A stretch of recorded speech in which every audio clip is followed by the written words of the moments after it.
মহাকুম্ভ কাউকেই ফেরায়নি, যে যা চেয়েছে সে তাই খুঁজে পেয়েছে।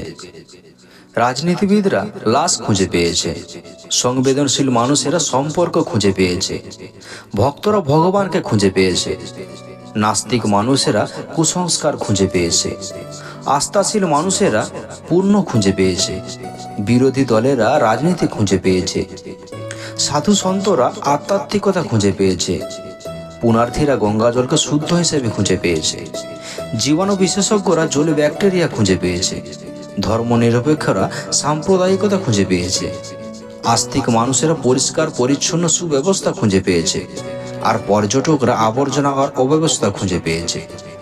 গরিব মানুষেরা কুসংস্কার খুঁজে পেয়েছে, শিল্পপতি ব্যবসায়ীরা ব্যবসা খুঁজে পেয়েছে। যার যেমন মানসিকতা সে ঠিক তার মতোই জিনিস খুঁজে পেয়েছে। আমি জানি যে আমার জীবনে এই মহাকুম্ভ দিনটা আসবে না, তাই শত ব্যস্ততার মাঝেও বেরিয়ে পড়ি মহাকুম্ভে। আমি তেমন কিছু চাইনি, শুধুমাত্র সেখানে পৌঁছাতে চেয়েছিলাম। কিন্তু সেখানে পৌঁছে আমি যা পেয়েছি, একটি ভালো আউটিং।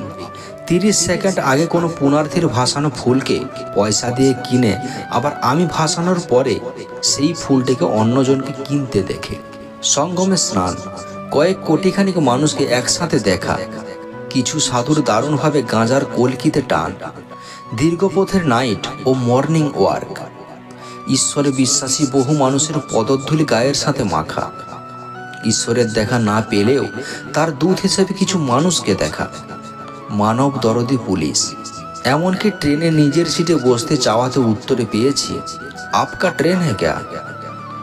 জীবনে প্রতিটি সেকেন্ড, প্রতিটি মুহূর্ত আমাদের কিছু না কিছু শিখিয়ে যায়।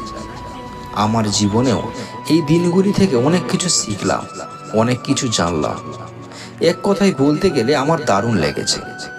তো আপনার কেমন লেগেছে এবং আপনি কি খুঁজে পেয়েছেন কমেন্ট করে জানাতে ভুলবেন না।